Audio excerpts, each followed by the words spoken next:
পহেলা বৈশাখ বাঙালির প্রাণের উৎসব, হাজার বছরের ঐতিহ্যের মিলন মেলা। তবে এবারের 1433 বঙ্গাব্দ শুরুর উদযাপনটা যেন একটু অন্যরকম। দীর্ঘদিনের রাজনৈতিক অস্থিরতা আর কৃত্রিম কাঠামোর খোলস ভেঙে এবার বৈশাখ ফিরেছে তার নিজস্ব রূপে। ভারতীয় আধিপত্যে আর বিতর্কিত মঙ্গল শোভাযাত্রার পরিবর্তে এখন সগর্বে চলছে বৈশাখী শোভাযাত্রা। 24-এর গণ আন্দোলন পরবর্তী বাংলাদেশে দেশীয় সংস্কৃতি আর বিশ্বাসের সংমিশ্রণে তৈরি এক নতুন আবহে এবারের পহেলা বৈশাখ। ভোরের সূর্যোদয়ের সাথে সাথেই রমনার বটমূল সহ পুরো রাজধানী সাজে এক সাজে। এক পাশে এসরাজ আর সেতারের সুর, অন্য পাশে মেঠো গানের টানে ঘর ছাড়া মানুষ। নেই কোনো ভিনদেশি সংস্কৃতির কৃত্রিম প্রলেপ, নেই বাধ্যতামূলক কোনো চাপ, আছে কেবল বাঙালির নিজস্ব পরিচয়। যেটা হয়েছে সেটা হলো আমরা স্বাধীনতা ছিল না, আমরা বাইন্ডিং ছিলাম, মানে এটা করা যাবে না ওটা করা যাবে। এখানে কিন্তু এইবার এখন এই আজকে থেকে মনে হচ্ছে এইবার যেটা হতেছে আমার ইচ্ছা মতন আমি কথা বলতেছি, আমি ইচ্ছা মতন টেলিফোন করতেছি, আমি ইচ্ছা মতন সবার সাথে ঘুরতেছি। এই একটা ফ্রি স্বাধীনতা আছে। আর আগে 17 বছর স্বাধীনতা ছিলাম না, আমরা পরাধীনতা ছিলাম। আগে যেটা করছি তো ভুল করছি ভাই, তাই না? আমরা মুসলমান মানুষ, আমরা কেন মূর্তি নিয়ে করব, তাই না? তো এখনকারটাই তো ঠিক, মূর্তি থাকবে না, এটাই তো কথা।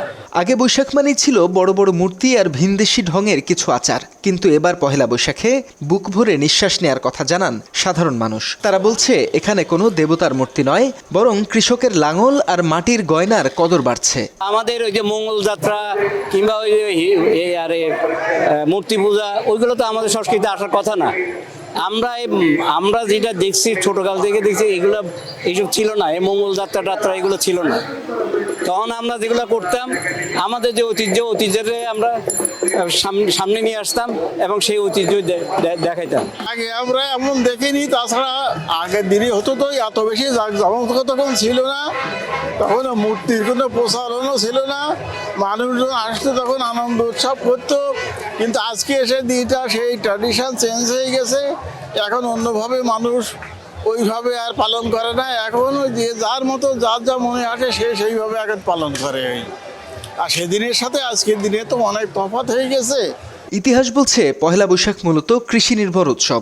মোগল সম্রাট আকবরের আমলে খাজনা আদায়ের সুবিধার্থে প্রবর্তন হওয়া এই উৎসব কালক্রমে হয়ে ওঠে বাঙালির অসাম্প্রদায়িক চেতনার প্রতীক। কিন্তু অভিযোগ রয়েছে, দীর্ঘদিন ধরে পালিত হলেও বিগত শেখ হাসিনা সরকারের শাসনামলে এই উৎসবকে রাজনৈতিক হাতিয়ার হিসেবে ব্যবহার করা হয়।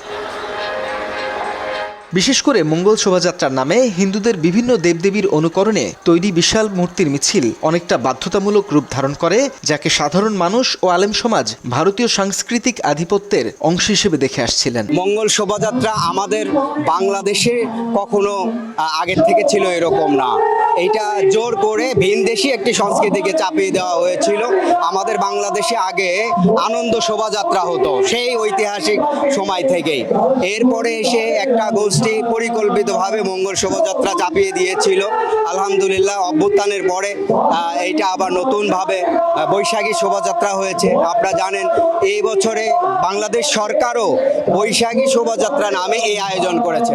আমরাও এই দেশের মানুষ, এই সরকার সবকিছু আমরা ওন করি, আমরাও বৈশাখী শোভাযাত্রা আয়োজন করেছি। তবে 2024 সালের ছাত্র জনতার গণ অভ্যুত্থান পরবর্তী সময়ে পাল্টে গেছে দৃশ্যপট, যেখানে মূর্তির বদলে প্রাধান্য পেয়েছে কুলা, ডালা, শিকা আর আবহমান বাংলার নকশা। আর নির্ভয়ে ছোট বড় সবার অন্তর্ভুক্তিমূলক অংশগ্রহণই ছিল এবারের মূল আকর্ষণ।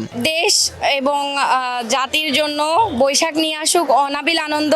মঙ্গলযাত্রা হচ্ছে আপনাদের বাঘ, তারপর হচ্ছে বিভিন্ন ধরনের যে ব্যানারগুলো নিয়ে, তারপরে হচ্ছে ফেস্টুন নিয়ে আমরা একটা যাত্রা হতো সকালবেলা। তো এবার দেখলাম যে এটা হয়নি। তো এটা রিলিজিয়াস দিক থেকে ভালো, এবং যে কোনো পরিবর্তন সবসময়ের জন্য ভালো। আমরা পরিবর্তনকে স্বাগত জানাই। এই বছর যে আমেজটা পাচ্ছি, এই আমেজটা ওই সময় পাই নাই, কারণ হচ্ছে ওই সময় একটা ভয়ের ভিতরে ছিলাম। ঠিক আছে, এখন কথা বলার মানে পাইতেছি, মানে স্বাধীনতা পাইতেছি। ওই সময় ওই রকমের মানে কি বলবো, কোন কথা বললে ভুল হবে, হবে মানে কোনো কথা মানে বলার আগে আর কি চিন্তা ভাবনা করে বলতে হইতো। হারানো বাঙালির ঐতিহ্যের সাথে অভিভাবকরা তাদের সন্তানদের পরিচিত করিয়ে দিচ্ছেন। যান্ত্রিক জীবনের বাইরে নতুন প্রজন্মকে শেকড়ের স্বাদ দিতেই এই প্রয়াস। আর ঘুরতে আসা মানুষরা ভালোবেসে নিজের দেশের সংস্কৃতি ও ঐতিহ্যবাহী নানা পণ্য কিনে নিচ্ছেন আনন্দের সাথে। এগুলো গ্রামের যে জিনিসগুলো এগুলো আমাদের ছোটবেলার কথা মনে করিয়ে দেয়। আমরা আমাদের বাচ্চাদেরকে এই জন্য আবার পুরনো স্মৃতিতে হয়তো ফিরিয়ে নেওয়ার জন্য এগুলো বারবার বাচ্চাদেরকে দেখায় এবং নেওয়ার জন্য আগ্রহ প্রকাশ করে। অন্যদিকে দেশীয় পণ্যের বাজারও এবার বেশ চাঙা। প্লাস্টিক বা আমদানিকৃত পণ্যের ভিড় ঠেলে মাটির হাঁড়ি, কুলা আর দেশি শৌখিন পণ্যের দিকেই ঝুঁকছে সবাই, যার ফলে অন্য বছরের তুলনায় এবার কেনাবেচা ও লাভ অনেক বেশি বলে জানান ব্যবসায়ীরা। এটা আপনার তালের আঁশের ঝুড়ি এবং আমরা এই ব্যবসাটা অনেক আগে থেকেই করি। আর দ্বিতীয় কথা, ব্যবসাটা খুব ভালো চলে। আর এই জিনিসগুলো আর কি অনেকে বেশিরভাগ পছন্দ বেশি করে আর কি, বেচা কেনা খুব ভালো হয় আর কি। বাঙালির এই উৎসবের রং ছুঁয়ে গেছে ভিনদেশিদেরও। মূর্তি নির্ভর যান্ত্রিকতা এড়িয়ে মাটির টান আর লোকজ বাদ্যযন্ত্রের মূর্ছনায় মুগ্ধ তারা। পহেলা বৈশাখের এই নতুন আবহে অংশ নিয়ে বিদেশিরাও প্রকাশ করেছে তাদের মুগ্ধতা ও আনন্দ। We are Bideshis and we feel very happy being here in Dhaka celebrating with the Bangla people. Today, this very important day for the Bangladeshi people, and also we are very happy to join this celebration with everybody. Very festive, very national, and very happy day. And we wish you the best in the Bangla New Year. দীর্ঘ সময় ধরে একটি বিশেষ ধারার সংস্কৃতিকে ওপর থেকে চাপিয়ে দেওয়া হয়েছিল। এখন মানুষ সচেতন হয়েছে, তারা ভারতীয় সাংস্কৃতিক বলয় থেকে বেরিয়ে নিজেদের মুসলিম এবং বাঙালি পরিচয়ের একটি সুন্দর সমন্বয় দেখতে চায়। এবার কিন্তু হিন্দুদের প্রতিচ্ছবি না, এবার এটা এই কালচারাল বৈশাখ নিয়ে এই প্রতিচ্ছবিগুলো তুলে ধরা হয়েছে। এটাই আমাদের হওয়া উচিত সব সময়। এবার ভালো করছে এই বিষয়গুলো, আমাদের কাছে খুব ভালো লাগছে এই বিষয়গুলো। এবছর ওই রকম হিন্দুদের প্রতীক অথবা ইয়া নিয়ে এরকম কিছু দেখি নেই। এটা বাঙালির ঐতিহ্য ফুটে উঠে এই বছরের শোভাযাত্রা ফুটিয়ে তোলা হয়েছে।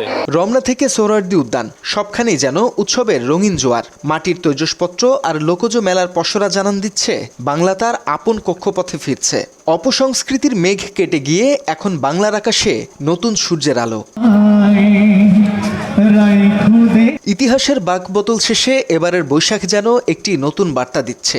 কোনো বিশেষ দেশের তুষ্টি কিংবা রাজনৈতিক এজেন্ডা নয়, বরং বাংলাদেশের সাধারণ মানুষের বিশ্বাস আর ঐতিহ্যের সাথে সাংঘর্ষিক নয় এমন সংস্কৃতি টিকে থাকবে কালের বিচারে। তথ্যচিত্রে আতিফ রাসেল, বাংলা এডিশন।